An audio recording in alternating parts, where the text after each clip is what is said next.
Em nome do Pai, do Filho e do Espírito Santo.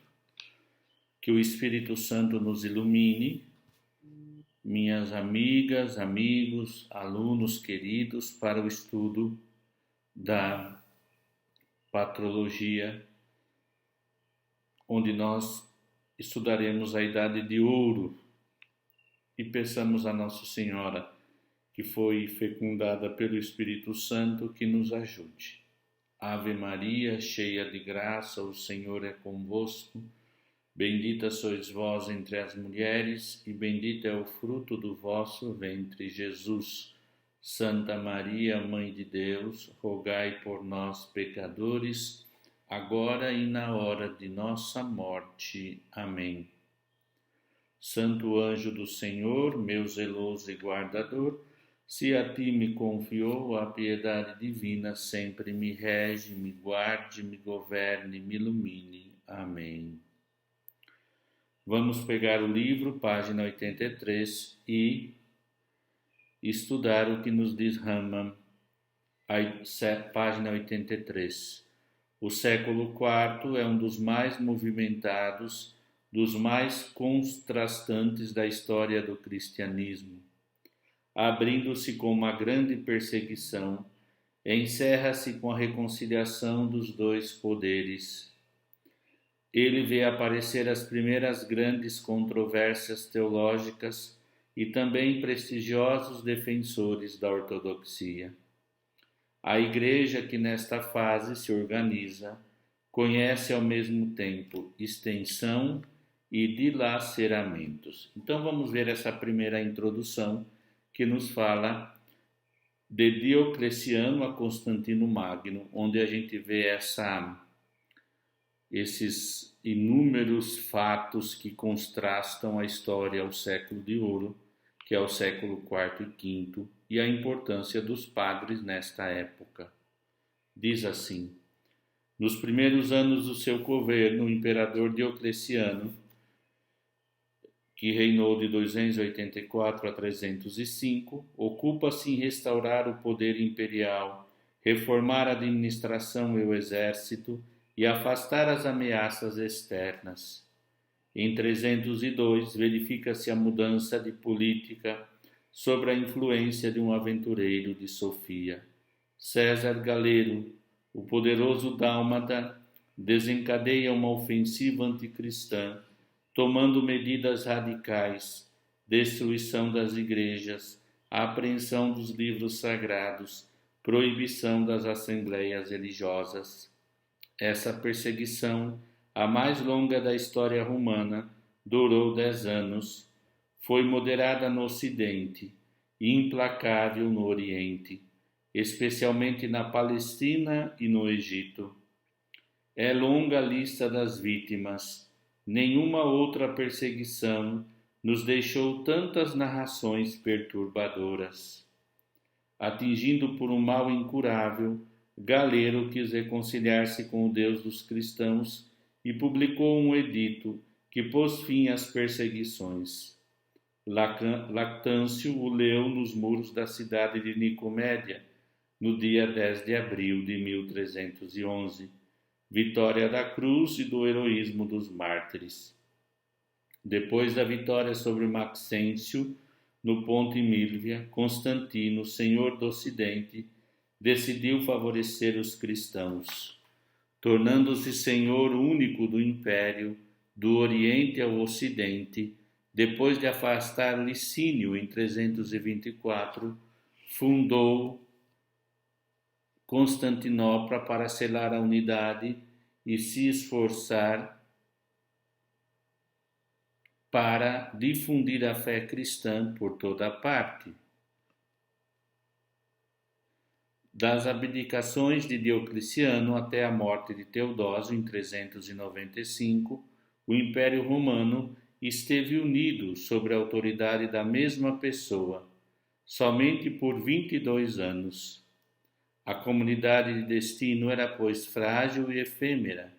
A divisão em duas metades no século IV e principalmente no século V abalou profundamente a Unam Sanctam.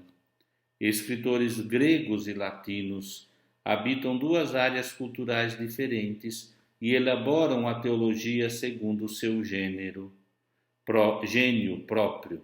A língua grega já não é o cimento da unidade, o Ocidente se latiniza. Os padres do século IV representam até o começo do século V um ponto de equilíbrio entre a herança antiga, perfeitamente assimilada, e um pensamento cristão que atingira a maturidade. O Oriente se enriquece com a contribuição teológica da Capadócia.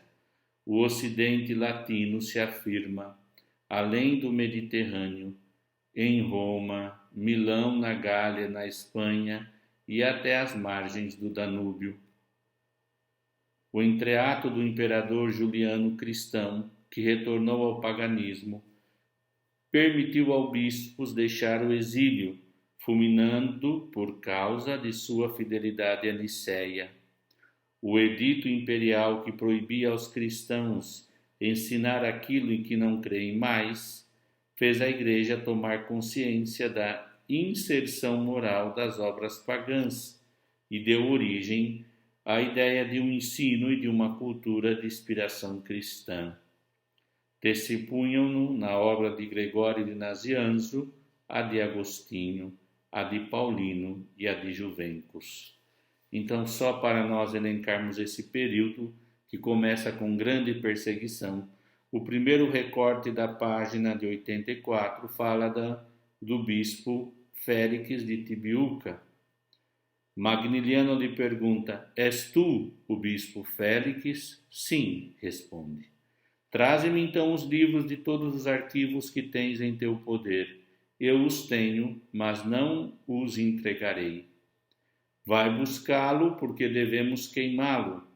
Prefiro ser eu mesmo queimado a deixar queimar as sagradas escrituras, pois é melhor obedecer a Deus que aos homens. Os decretos do imperador estão acima de tuas palavras, diz Maximiliano. E Félix responde: as ordens de Deus estão acima dos homens.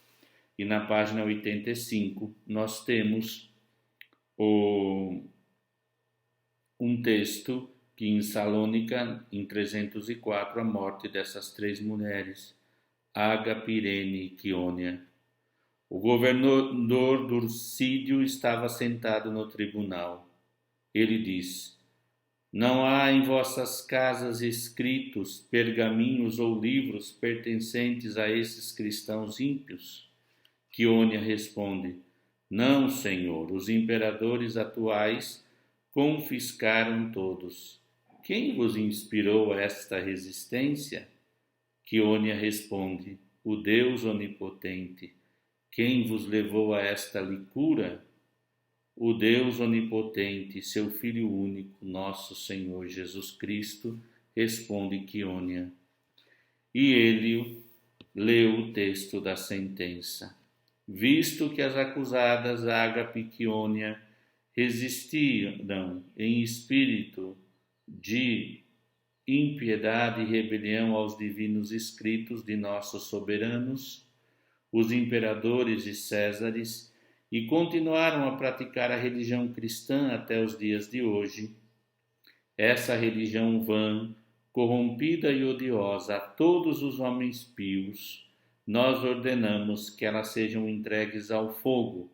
E acrescentou: Agatão, Irene, Cássia e Filipe e Eutíquia, em razão de sua pouca idade, serão mantidas na prisão até nova ordem. Assim morreram na fogueira as santas mártires Ágape e Quíonia. Então aqui está uns belos testemunhos dos cristãos. 84, vamos começar o primeiro tópico, o cristianismo, religião do Estado. Os favores do imperador, os privilégios e as isenções amarram a Igreja à autoridade romana, de sorte que a compromete com o Estado totalitário, isolando-a do povo, esmagado pelo fisco dos bens impostos. A proteção do império se torna pesada quando o imperador, intervindo nos assuntos da Igreja, convoca o primeiro concílio ecumênico a realizar-se no Palácio Imperial em Nicéia. Aqui na página 86, vamos ler o recorte. Carta de Constantino ao governador da Bitínia, tradicionalmente chamado Edito de Milão em 313. Diz assim: Eu, Constantino Augusto, como eu, Licínio Augusto, reunidos felizmente em Milão, para discutir todos os problemas relativos à segurança e ao bem público, julgamos de nosso dever regulamentar em primeiro lugar, entre outras disposições de natureza, e assegurar, segundo nós, o bem da maioria, aquelas sobre as quais repousa o respeito da divindade, isto é, dar aos cristãos, bem como a todos, a liberdade e a possibilidade de seguir a religião de sua escolha, a fim de que tudo o que há de divino, na celeste morada, possa ser benevolente e propício a nós e a todos aqueles que se acham sobre a nossa autoridade. Por isso, num desígnio salutar e muito reto, julgamos dever tomar a decisão de não recusar essa possibilidade a quem quer que seja, tenha ele ligado sua alma à religião dos cristãos ou a que julgar mais conveniente para si, a fim de que a divindade suprema, a qual prestamos uma homenagem espontânea, nos testemunhe em todas as coisas seu favor e sua benevolência habitual. Convém, pois, que tua excelência saiba que, suprimindo completamente as restrições contidas nos escritos enviados anteriormente à tua administração, a respeito do nome dos cristãos, nós decidimos abolir as estipulações que nos pareciam totalmente inadequadas e estranhas à nossa mansidão, e permitir, daqui para frente, a todos aqueles que têm a determinação de seguir a religião dos cristãos, que os façam livre e completamente, sem ser inquietados nem molestados. Está aqui. Então vamos ver agora o arianismo, a crise teológica, página 85. Tá bom? Me acompanhem comigo. Página 85. Alexandria, no século III, tinha estabelecido laços entre a fé e a filosofia, apesar da outra vez por causa da gnose heterodoxa. Foi lá que o sacerdote Ário provocou uma nova controvérsia que tomou o nome seu, pondo em perigo a essência da fé cristã, a divindade de Cristo, Filho de Deus. Cerca de 300 bispos, na maior parte orientais, responderam à convocação imperial. Todos, com exceção de 2, assinaram o Credo de Nicéia, que ainda recitamos na forma ampliada pelo Concílio de Constantinopla, afirmando Cristo verdadeiro Deus, nascido do verdadeiro Deus da mesma substância, ou músios que o Pai. O arianismo se espalhou no Ocidente somente pela conivência, hoje eu estou difícil, então meio conivência, ou seja, são coniventes os bispos e pela ação dos imperadores. Constante se faz o precursor da divisão e da heresia condenada em Nicéia. Teodósio, melhor aconselhado, ratificou a derrota do arianismo pelo retorno à fé nicena do Concílio de Constantinopla em 381. A ingerência política perturbou a Igreja durante todo o século IV. É um fato que estamos vendo. Depois vira a página 88. Aqui temos na página 87 Vitória de Cristo, sarcófago, Museu do Latrão. Depois temos átrio e fachada da Basílica Vaticana antes de 1506. Depois temos aqui um belo resumo, na página 89, os concílios ecumênicos da antiguidade.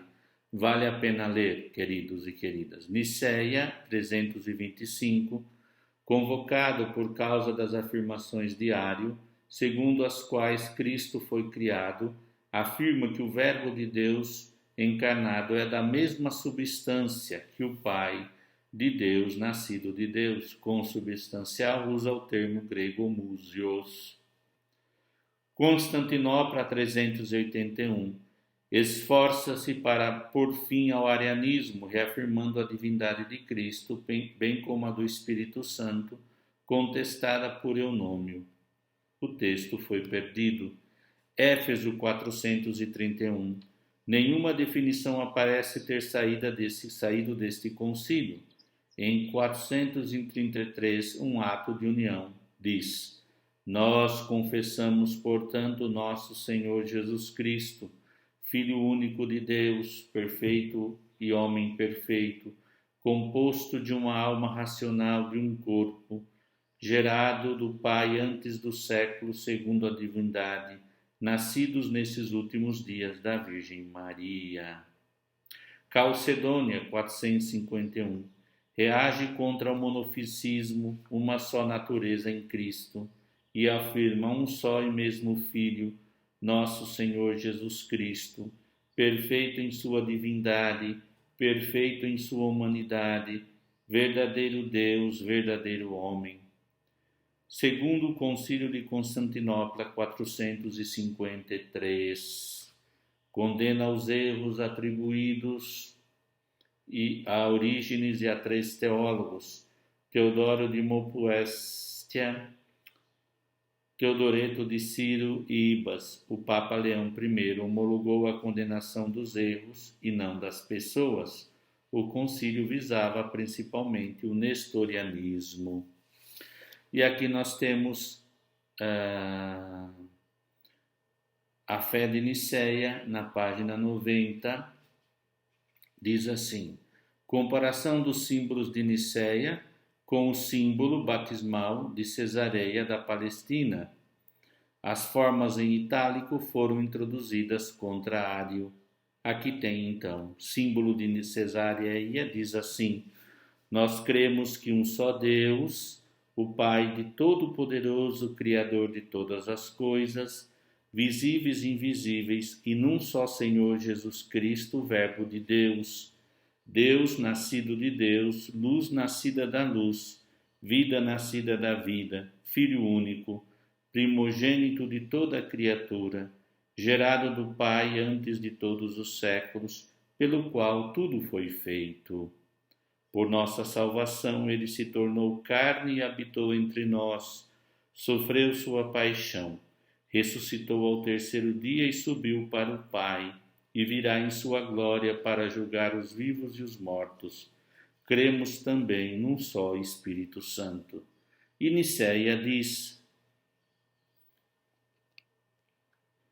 nós cremos num só Deus, o Pai Todo-Poderoso, Criador de todas as coisas visíveis e invisíveis, e não só Senhor Jesus Cristo, Filho único gerado do Pai, isto é, substância do Pai.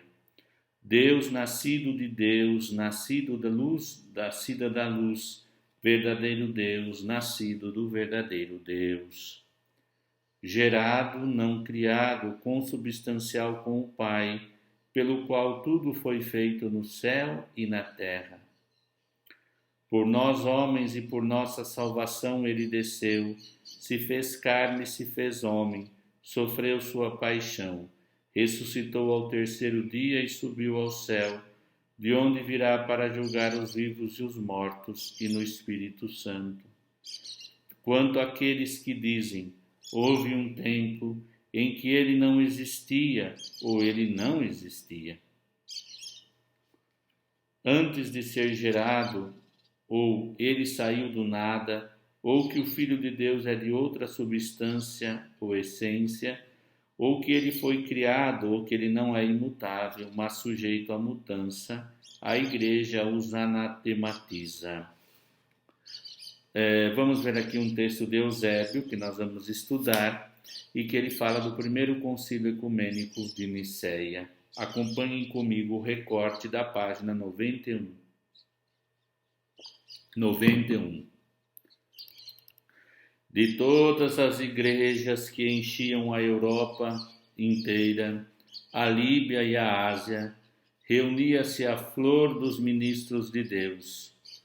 Uma só casa de oração, como que dilatada pelo poder divino, acolheu os sírios e os cilícios, os fenícios e os árabes, os palestinenses e ainda os do Egito, de Tebaida, da Líbia e da Mesopotâmia. O bispo de Pérsia estava presente no sínodo. A Assítia também tinha nele seu bispo. O Ponto, a Galácia, a Panfília, a Capadócia, a Ásia e a Frígia tinham enviado sua edite. Os trácios e os macedônios, os aqueus e os epirotas e os mais distantes dentre eles tinham vindo. Até a Espanha veio sentar-se entre os outros um bispo ilustre entre outros, Ósio, o bispo de uma cidade imperial, Roma. Foi retido por sua avançada idade, mas estava presente por sacerdotes de sua igreja. Os bispos entraram na grande sala do palácio e se sentaram, segundo seus títulos, em poltronas previamente preparadas para eles. Quando se ouviu o anúncio da chegada do imperador, todos os bispos se levantaram, e logo ele entrou no meio de um grupo de pessoas de qualidade e parecia um anjo de Deus. Ele deslumbrava os olhos pelo brilho de sua púrpura e pelo esplendor de ouro e das pedras que a ornavam. Pelo fim do concílio, foram celebrados os 20 anos de governo do imperador em todas as províncias, com grandes festividades públicas. O imperador convidou os ministros de Deus para um banquete. Nenhum bispo faltou. O acontecimento ultrapassava todas as palavras. A guarda imperial e os soldados, dispostos em círculos, apresentavam suas espadas, desembaiadas no vestíbulo do palácio. Sem nenhum temor, os homens de Deus passavam no meio deles para penetrar no palácio. Uns tomaram lugar à mesa do imperador, outros se colocaram de cada lado em leitos dispostos em círculo. Eles tinham a impressão de um antegozo do reino de Cristo, e o acontecimento lhes parecia mais próximo do sonho do que na realidade. Depois desse magnífico banquete, o imperador lhes deu nova prova de sua magnificência, honrando cada um dos presentes, segundo seus méritos e suas dignidades. Aqui está, então, esse primeiro texto para a nossa compreensão. Agora, nós já vimos, então, o relato de alguns martírios, vimos o concílio de Nicéia, e agora, na página 91, vamos ler a vida interior da comunidade. Acompanhem comigo. Em compensação, a paz religiosa permitiu à Igreja completar sua organização, multiplicar as dioceses e as paróquias, desenvolver-se e estruturar-se. É notável que os padres, em sua maioria, eram bispos, responsáveis pela catequese, pela liturgia e pela pregação. A afluência de candidatos provocou um catecumenato solidamente organizado e uma catequese bíblica, batismal e mistagógica. Todos os padres da época contribuem para o enriquecimento da literatura da iniciação cristã. A improvisação sucede à era das grandes liturgias, no Oriente e mesmo no Ocidente. Basílio, Ambrósio e outros mostram criatividade. Nascem um lirismo cristão. O ano litúrgico organiza a Quaresma, em preparação para o batismo e reconciliação dos penitentes. O tríduo de preparação para a Páscoa é solenizado. A noite pascal é a mais bela de todas as noites. para os neófitos e comunidades reunidos. O século IV desenvolve o culto dos mártires, constrói os que chamam martíria sobre seus restos, relíquias, tornando-se lugares de peregrinação através de todas as províncias do Oriente em Roma. O túmulo de Pedro e o de Paulo são visitados em Cartago, o de Cipriano em Nola, o de Félix. A transladação das relíquias se transforma em ocasião de grandes festividades.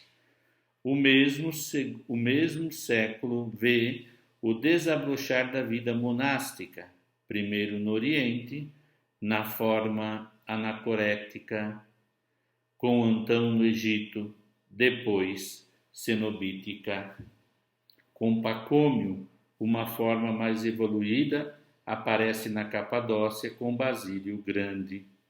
No Ocidente, Roma, Milão, Tréveros, Adrumeto, Tours, Rouen conhecem rapidamente um surto análogo, inspirado pelo Oriente.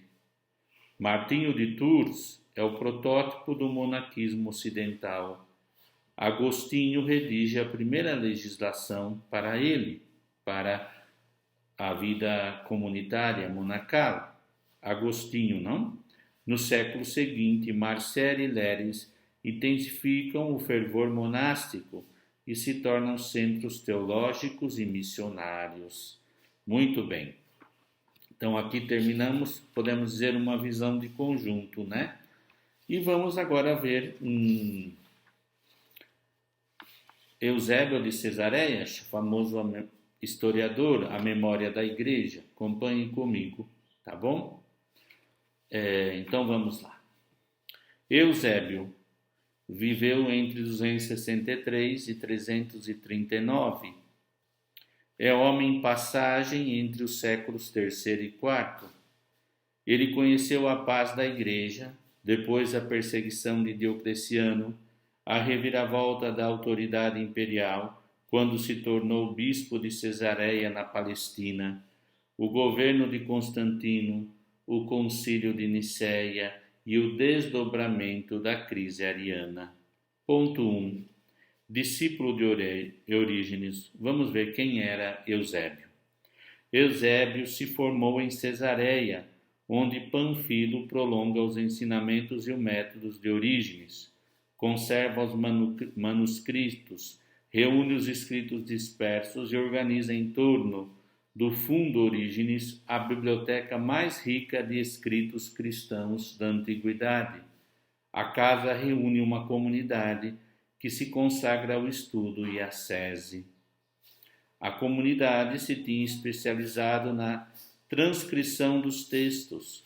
Constantino lhe encomendou mais tarde 50 Bíblias em pergaminho para as igrejas de Constantinopla.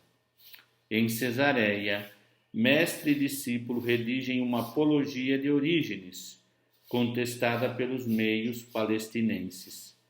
Dos 6 livros, um só, o primeiro, chegou até nós. Depois da morte do mestre, Eusébio escreveu sua vida. Mais tarde, viu-se obrigado a fugir para o Egito. Voltando a Cesareia, foi eleito bispo da cidade. Muito bem, vamos ver aqui esse discípulo de Panfilo, que é discípulo de Orígenes no pensamento. Página 93, o homem de confiança de Constantino, tá bom? Diz assim: Eusébio recusou a tomar partido contra Ário. Amigo dos compromissos, mais diplomata do que teólogo, o bispo de Cesareia propôs em Nicéia uma fórmula equivocada e subscreveu as decisões conciliares a contragosto. Partiu da cabala contra o partido de Nicéia e do concílio que depôs Atanásio.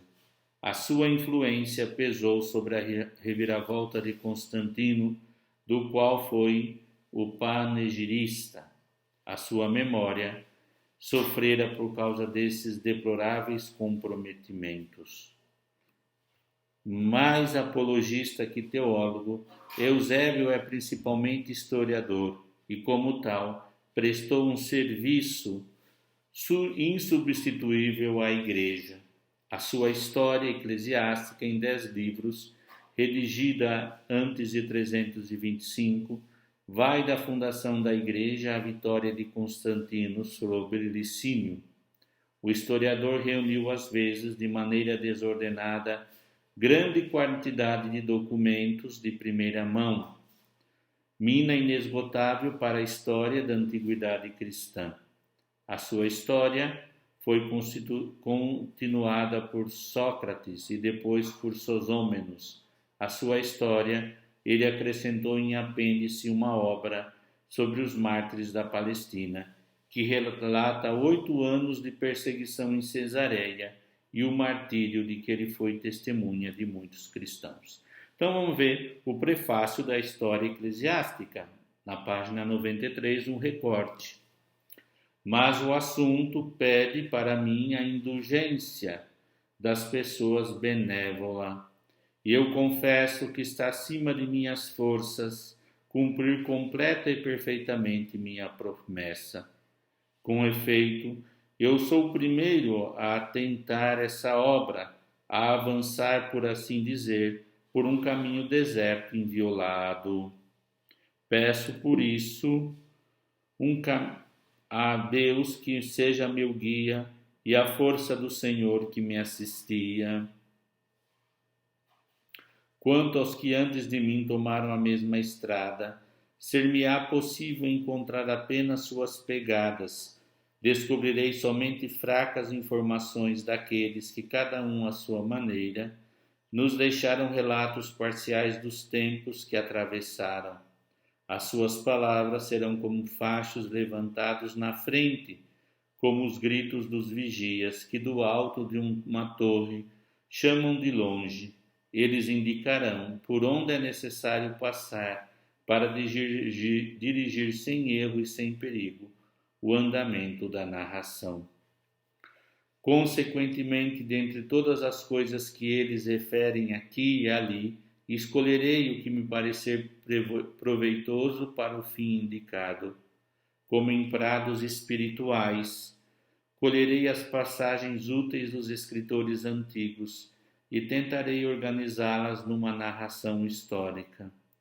Sentir-me-ei feliz se salvar do esquecimento as sucessões, se não de todos os apóstolos de nosso Salvador, pelo menos a dos mais ilustres deles nas igrejas, que estão ainda vivas nas memórias. Então aqui nós temos então um pouco sobre a obra de Eusébio de Cesareia.